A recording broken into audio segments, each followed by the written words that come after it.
of cleaning out the other half of the garden is underway today. Ryan's here helping me, got baby on my back, and we're gonna clean up everything that you see on this side of the garden.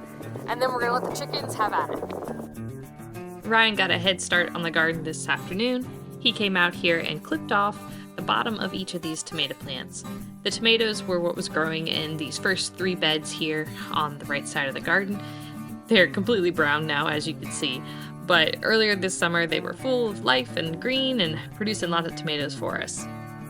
The tomato plants probably would have been a little bit easier to take down if they weren't completely dead and brown like this, because when they are completely dead, they do break kind of easily as you're pulling them out. If they still had some green left in them, you could probably pull the whole vine off the trellis without the vine breaking. Most years, it seems like we don't clean up the garden until winter because that's when we have the most free time. Now, it is a lot colder in the wintertime than the late fall. It is a cold, blistery day today. The wind is blowing, but the sun is shining, and we've been having some wet, rainy, and kind of snowy weather here the last few weeks. And so the sun being out and shining makes it worthwhile going outside in the cold. Plus, sometimes the cold just kind of feels good on you. And don't worry, I have the baby completely wrapped up and warm on my back.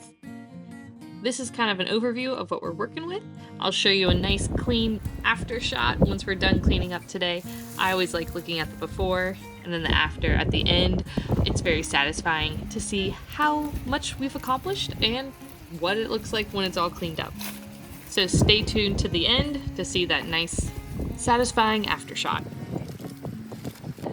One of the good things about pulling stuff off cattle panels is they stay in place and they're pretty sturdy. So you can really just yank on the vines and rip them right off, and they're not pulling over your entire trellis system. We have these cattle panels just with T-posts, and they're zip tied together. That's what we use to support our tomatoes and vining melons and green beans and things like that. Here's an up-close shot of how we attach them. It's really nothing fancy, but it gets the job done, and they work pretty well for our trellising system. We've been happy with them the last few years, and I have a more detailed video about us installing these and everything that we use in the garden for trellising that you can find in the description box below if you want to see the complete install project. The teether has been thrown back on the other side.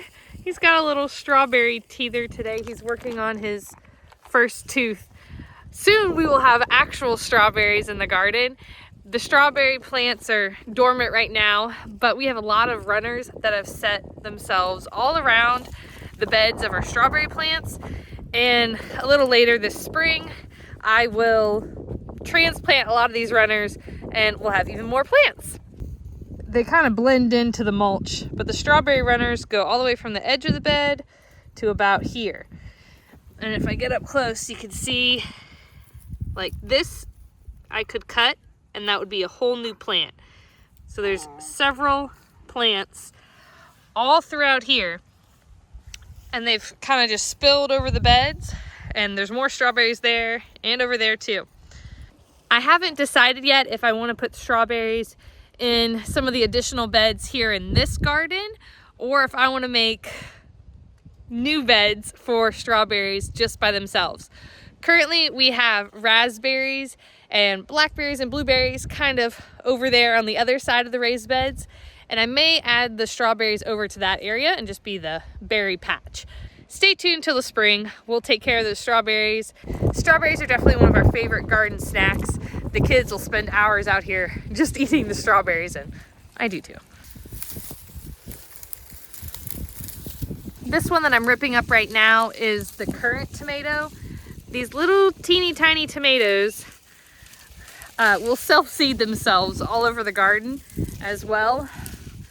One thing about leaving plants until later on in the season to rip them out, you'll get a lot of volunteer plants the next year, which is okay in my book.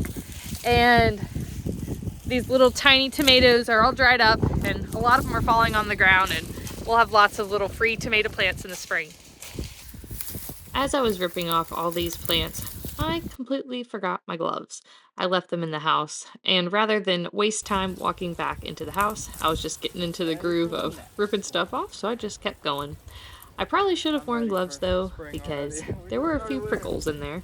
I'm ready to have grass for our sheep. I'm ready for it. Warmer weather would be nice. Although I do want some snow. I could use some snow. I agree. Kids would have fun sledding.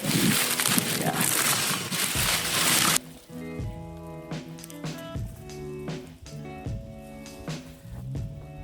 Now we could have left all the vines on the garden and then let the chickens in to kind of take the vines and pick at them themselves.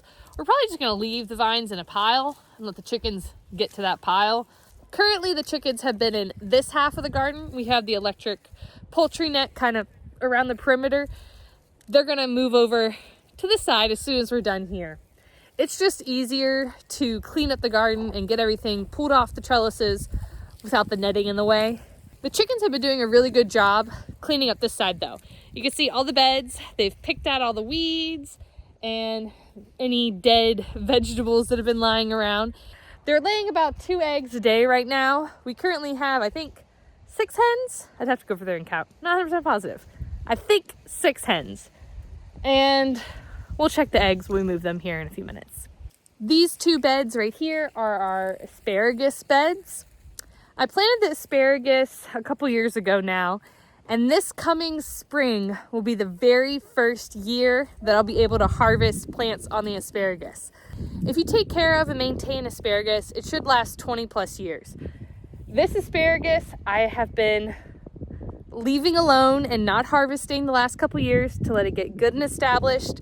And this spring, it's finally time we'll be able to harvest our asparagus, which I'm really excited about. I've left the ferns on and I need to come in and chop them off. When asparagus grows, it pops up out of the ground like the spears you see in the grocery store, and you just cut it and then continue to harvest it that way.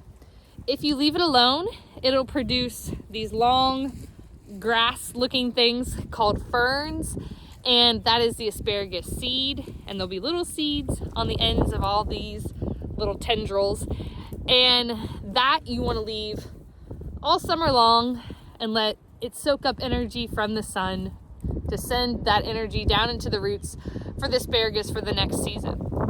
But now that this is all died, we can cut all this back and put the asparagus completely to bed for the rest of the winter, and in the spring we'll have our very first asparagus harvest, which I'm really excited about. I've been waiting so patiently to harvest this asparagus, so hopefully it's worth the wait. I'm sure it will be.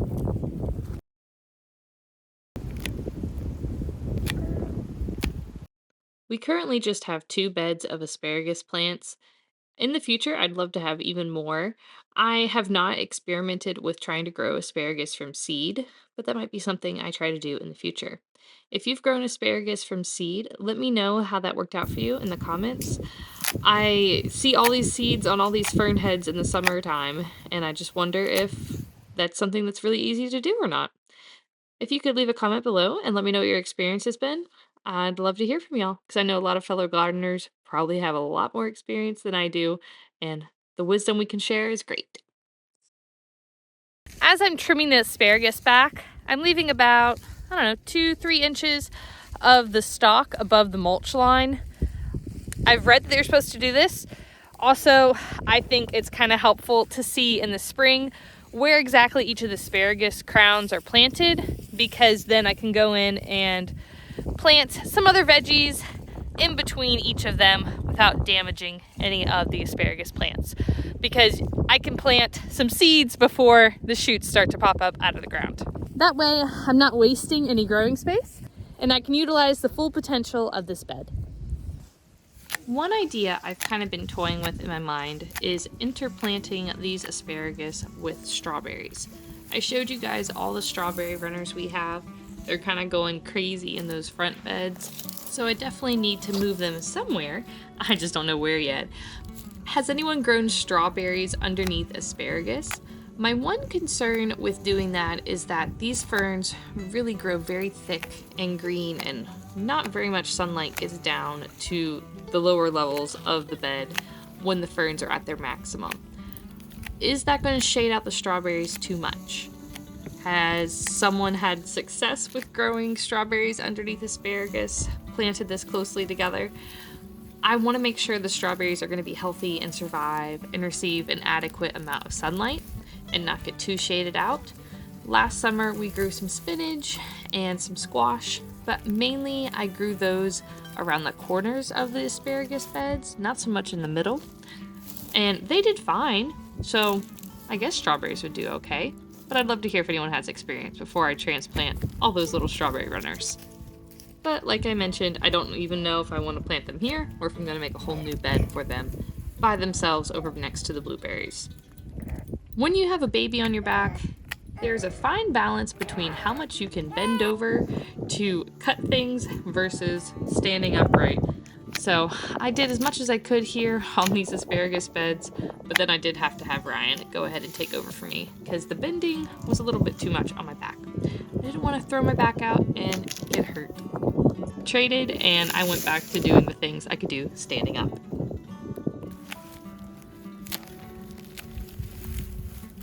I've got lots of questions for y'all today.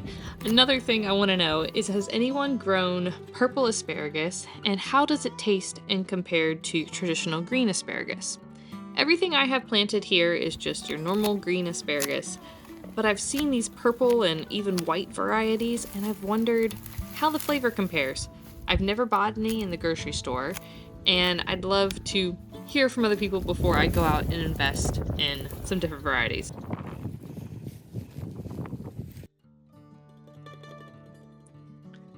When Ryan takes over doing something, it always seems like it goes so much faster. And it's not just because I edited it in post-production, but he really does work a lot faster than I do on a lot of projects. So I'm very thankful he was out here helping me today. It's really satisfying to see everything cleaned up in the garden. Once it's all cleaned up and finished, it looks so nice and so fresh. While Ryan was working on the asparagus beds, I finished doing all the vines on these cattle panels. That was a lot easier while standing up. I'd say we made pretty good progress. We got at least all the vines taken off of the cattle panels. There's definitely a lot of little twigs and a couple weeds growing on the bottom. Hopefully the chickens will get to most of that, and we'll clean it up more after they've had a chance to go through and eat any of the little scraps. So let's move the chickens over to this side of the garden. I'm sure they'll be happy to run around.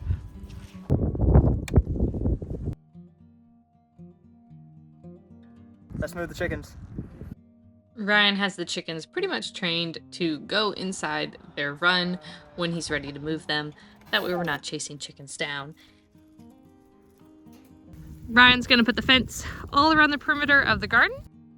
Now this electric fence is just an extra precaution so that they can free range in the garden without having to worry about coyotes or possums or skunks or any other animal that crawls on the ground. Obviously, it does not protect against aerial predators. We have lost chickens in the past from aerial predators. We had a bald eagle last year get one of ours, but for the most part, they are pretty wise and good about that. The rooster will crow if a hawk or something is flying over, and they all kind of run back into their shelter. This electric netting is a little bit too big for this particular garden area, but it does the trick. We just kind of doubled it up on one side. Ryan moves the chickens a little bit slower when they're inside the coop or like this because we don't want anyone to get their little feet pinched as it's moving or get stuck up underneath. Normally, if we're moving the chickens, we put them up inside their actual house and we move them at nighttime when they're asleep. That way, we don't have to go as slow. I kind of expected them to come running out and be super excited for new bugs and grass, but they're kind of content just to stay in here for a minute.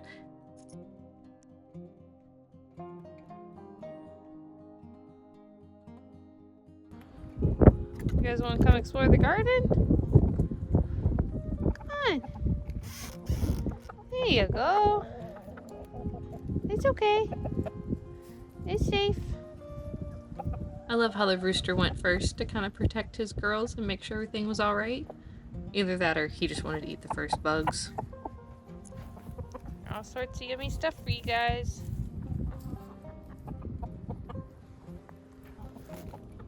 Hey, rooster.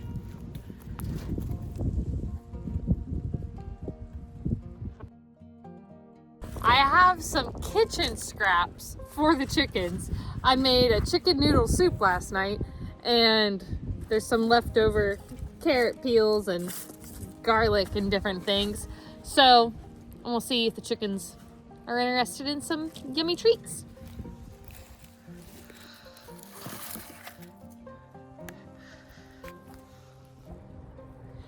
The chickens look pretty happy. They're already going to town eating a bunch of the scraps. I'm only gonna keep them in here for a few weeks probably, because before we know it, it'll be time to start planting stuff and getting out here into the garden. So they're gonna get kicked out when planting season comes along.